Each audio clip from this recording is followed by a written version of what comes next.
और तमाम financial markets पर बात करने के लिए हमारे साथ दो खास मेहमान जुड़ रहे हैं। डॉक्टर रवि सिंह जो कि सीनियर वाइस प्रेसिडेंट है retail research Religare broking limited के, और धीरेन्द्र कुमार जी जो सीईओ हैं वैल्यू रिसर्च के। आप दोनों का बहुत बहुत धन्यवाद।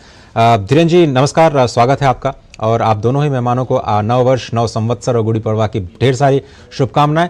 धीरेन्द्र जी, ये जो बाजार ऑल टाइम हाइटर्स की जिसकी वजह से बाजार आगे बढ़ रहा है, डॉक्टर रवि सिंह मैं आपको जो दूसरे चैनल्स पे इस वक्त बाजार की हलचल को लेकर के जो कार्यक्रम हो रहे हैं उनके बीच में ये जो दूरदर्शन पे हम कार्यक्रम करते हैं उनका उसका एक उद्देश्य ये होता है कि इस तेजी के माहौल में लोग कैरिड अवे ना हो जाएं, लोग ऐसा निवेश न शुरू कर दें कि उनको नुकसान बहुत ज़्यादा हो जाए, क्योंकि हमारा ऑडियंस आप समझ रहे हैं कि कौन है।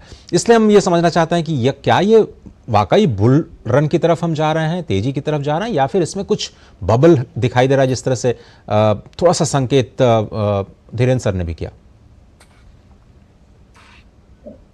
सही है, और मैं इसलिए कहूंगा क्योंकि इस समय दो चीजें सबसे ज्यादा पेनफुल है। एक तो मार्केट आप एक तरफ है, लेकिन सबसे पहले कि एजुकेशन, लोगों का ज्ञान बढ़ना बहुत ज्यादा जरूरी है। और इस समय जिस तरीके से इंस्टाग्राम, फेसबुक, यूट्यूब और ओवरऑल अगर ट्विटर पे देखें तो जो रील चलती है जिनमें लगता है कि आप 75 पैसे का स्टॉक खरीदिए 500 रुपए हो जाएगा, मल्टी बैगर साबित हो जाएंगे, इस तरीके की रील से बचिए। और जहां तक आपने अभी प्राइवेट चैनल की बात की है, बहुत से प्राइवेट चैनल पे जिन स्टॉक्स की रिकमेंडेशन होती उन पे भी जरूर ध्यान रखिए, क्योंकि अभी सेबी ने जिस तरीके से यहां पर एक रिस्ट्रिक्शन किया, कुछ एनालिस्ट के खिलाफ निकाला, कुछ चैनल्स उस पे इन्वॉल्व रहे, तो मुझे लगता है कि इन सब चीजों से बचना चाहिए। और आपने बहुत मुद्दे की बात की, डीडी न्यूज पे खास तौर से हमेशा इन्वेस्टर को जागरूक करने की बात की गई है। यहाँ पर फंडामेंटल किसके स्ट्रांग है, कैसा लेना चाहिए, उसकी यहाँ पर जरूर बात होती है। तो मुझे लगता है कि आज के समय में जो यंग जनरेशन है उसको यूट्यूब और फेसबुक और रील की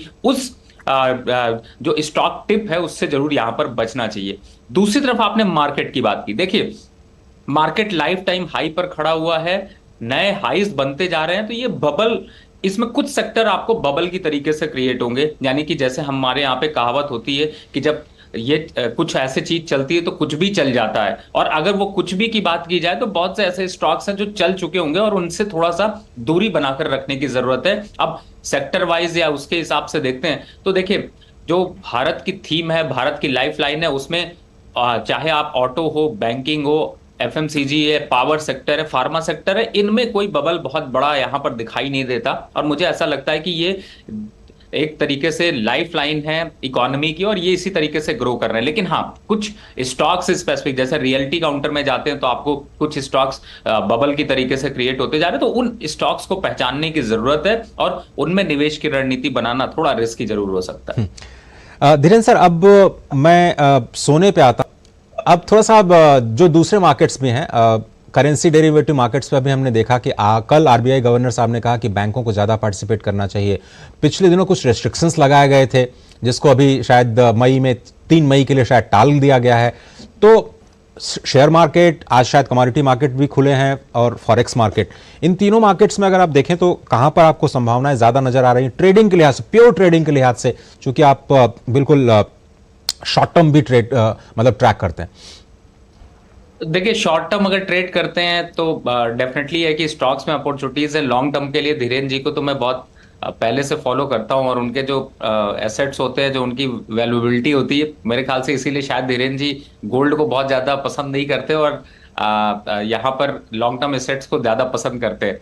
अब आते हैं कि आपको लेना कहाँ चाहिए। देखिए इस समय करेंसी के अगर माहौल को देखा जाए तो थोड़ी सी अनस्टेबिलिटी देखने को मिल रही है, क्योंकि आरबीआई ने जिस तरीके से रिस्ट्रिक्शंस लगाए उसके बाद ब्रोकर्स और खास तौर से देखा जाए तो शायद पॉलिसी का दो पहलू दिखाई देता है। एक तो क्लियर कट पहला पहलू यही है कि जो स्पेकुलेशन करेंसी में हो रहा है जिसकी वजह से इकोनॉमी में नुकसान हो रहा है उसको रोका जाए। दूसरी तरफ है कि जो मेन फायदा यहां पर इंपोर्टर या एक्सपोर्टर को हो रहा था वो शायद उतना नहीं हो पा रहा। लेकिन इसका दूसरा पहलू ये भी है कि अगर रिटेलर हट जाएंगे तो इंपोर्टर या एक्सपोर्टर को उतनी लिक्विडिटी नहीं मिलेगी, तो वो अपनी पोजीशंस को हेज नहीं कर पाएंगे। तो कहीं ना कहीं से करेंसी मार्केट यहां पर अभी थोड़ा फाइट कर रहा है। लेकिन मुझे ऐसा लगता है इक्विटी मार्केट उसके कंपैरिजन में ज्यादा अच्छा परफॉर्म कर रहा है अभी इस समय करंट लेवल पर। अगर देखते हैं तो मुझे लगता है कि थोड़े हालात बनते हुए नजर आ रहे हैं, रूपी थोड़ा यहां पर और स्ट्रांग हो सकता है। दूसरी तरफ है कि ऑटो, एफएमसीजी, पावर और खास तौर से बैंकिंग के छोटे मझोले बैंक जो है, छोटे मझोले बैंक का मतलब है जो 70 से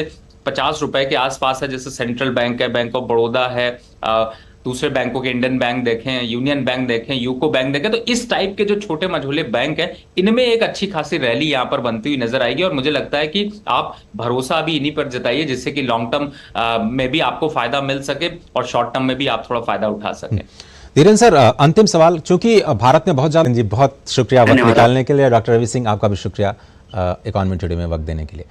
और अब नजर डालते हैं कारोबार जगत से जुड़ी